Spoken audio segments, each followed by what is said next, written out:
Hey, what's up guys? Tyler here with Secureteam. We got a whole range of topics we want to talk about today and new footage that has come to us.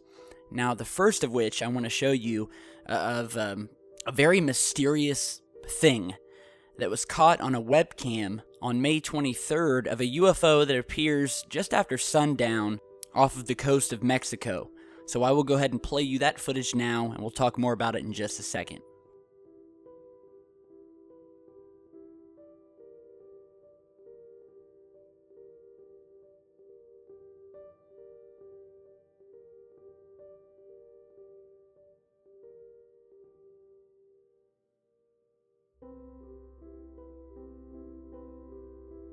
So as you just saw, this was actually captured and sent to us by a viewer of ours by the name of Steve, who was monitoring this webcam over Puerto Vallarta on May 23rd. And we see this very strange object appear. We see in the background what looks like a boat, a small boat of some sort. At least I think it's a boat, because it looks like it turns its lights on as the sun goes down. But just after the sun goes down, and in one single frame, we see this very mysterious object appear. And we will go ahead and zoom in on this for you. And, I mean, yeah, look at this thing. I have no idea what this is. I wouldn't say it's a lens reflection, because if you look at the rest of the footage, there is no such other reflections in the footage. Secondly, in this frame, you'll see that there are no lights on the boat that are shining directly at the camera that would also cause a lens reflection, so we can rule that out. Now, someone else may have said fireworks, but again, fireworks when they explode are usually pretty uniform and have patterns often, kind of like a sunburst effect, and again, there are no trace of these objects in any of the other frames in this footage. Now, some have said that this is a spiritual life form of some sort, but you know, that's a topic for maybe other channels to talk about. I'm just going to leave it at that and let you guys tell me what you think. Very mysterious, nonetheless. I honestly have no idea what this is. So it may be very possible that we have seen some sort of interdimensional object pop in and pop back out. I mean, it's certainly not the first time we've seen these things. Certainly not the first time.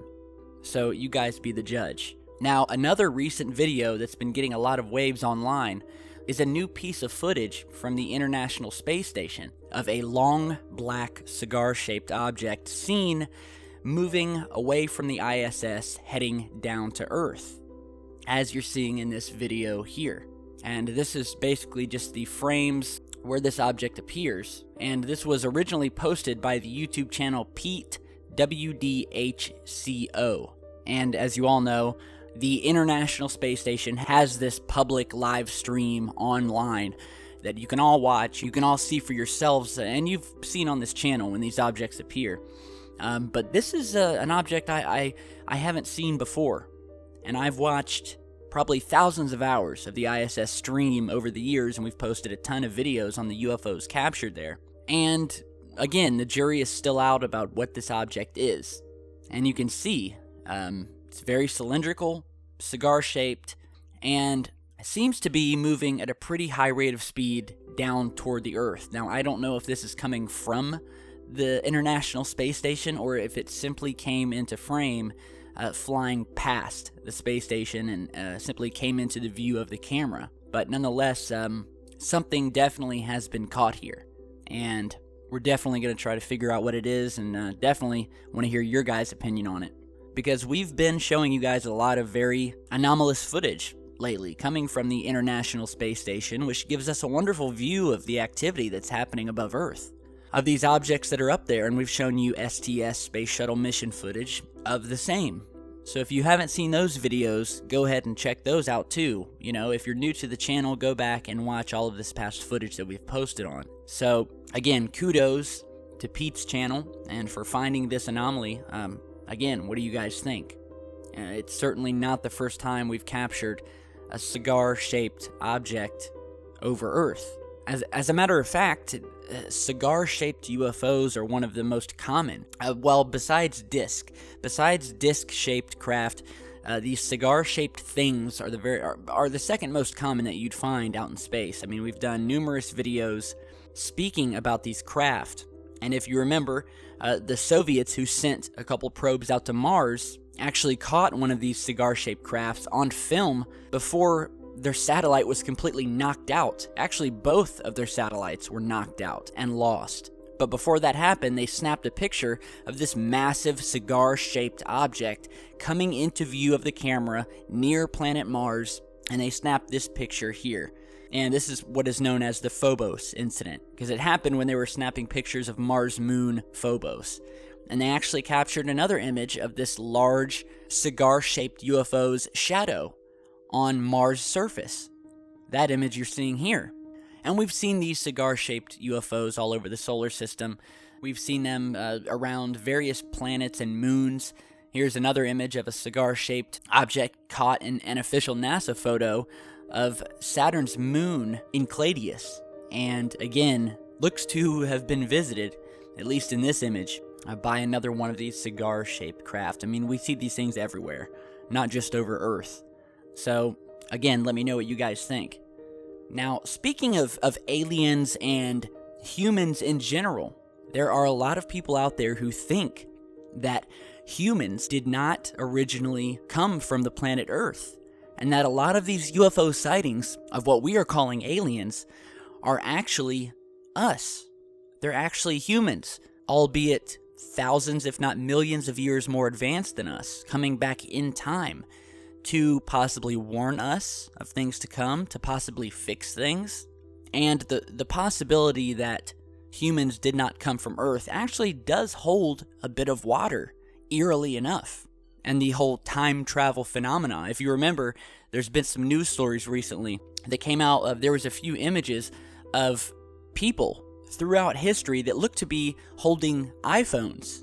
If you remember, this image from a 1995 Mike Tyson fight came out recently, where we see this person in the background that looks to be holding what looks like an iPhone. I mean, it's got the lens there, it's got the flash on the side, and that kind of spooked a lot of people. And then, just recently, the CEO of Apple admitted that he thought that time travelers possibly existed after seeing what looked like an iPhone in a 1670 painting. That image you're seeing here, in this painting by Peter de Hooch from 1670. And in the painting, you see this person is holding what looks like an iPhone and is either reading a text or taking a photo of a sitting woman here. And you may laugh at that, but it genuinely does look like an iPhone.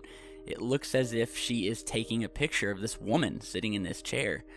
And Tim Cook, the head of Apple, definitely believes, and he said this, that time travel is possible, and that this technology could have been brought back to us and given to Steve Jobs.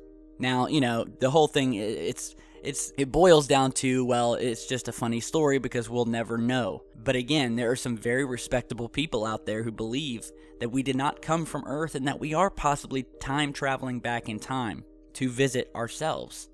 In fact, there is a well-known U.S. ecologist by the name of Dr. Ellis Silver who points to a number of physiological features that make his case for why humans did not evolve alongside other life on Earth and that we had to have come from somewhere else. Now, some of these reasons why he believes that humans did not come from Earth, and these are cited from his book entitled Humans Are Not From Earth, A Scientific Evaluation of the Evidence. Dr. Silver points out all of the things that seem to contradict the idea that we evolved over millions of years in our earthly environment. One of the things he talks about is the fact that humans have bad backs, which if we evolved on this planet, why does standing up hurt us so bad throughout the years of our life?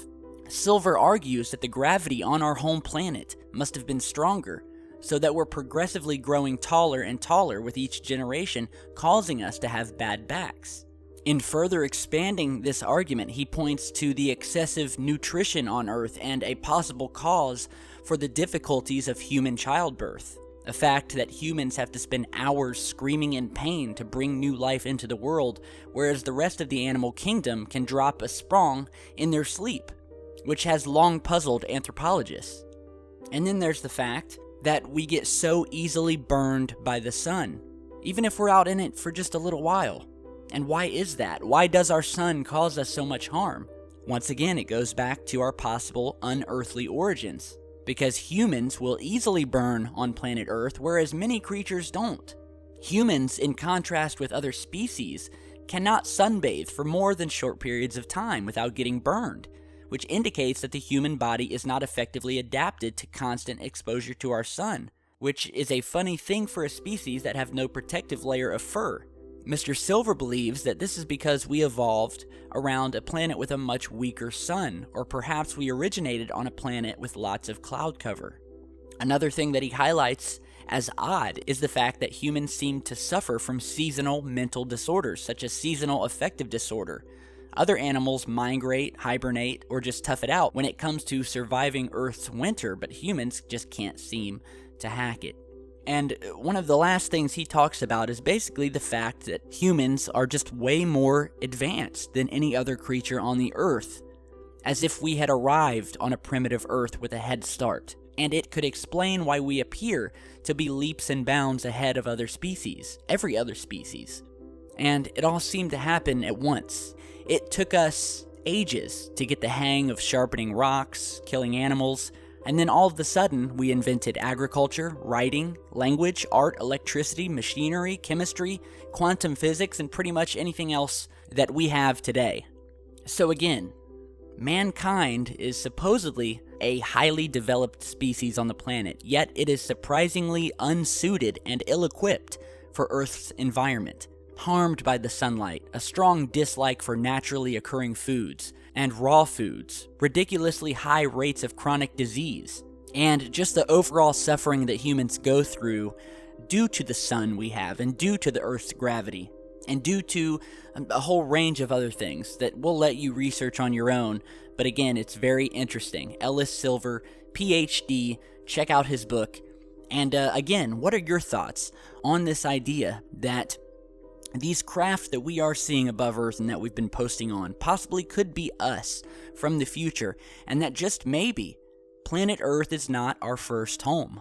And incidentally, a lot of people have said that we came from planet Mars, and what's very true about Mars is that it has less sun and less gravity than we have here on Earth, and we found structures there that would seem to indicate that Mars was definitely inhabited at one point in time until there was a massive war of some sort on the planet due to the massive scarring that we see on the Martian surface, as if there was some sort of nuclear war where weapons were used that we couldn't even imagine, which would then have caused us to find the next best planet. So I think it's a very real possibility.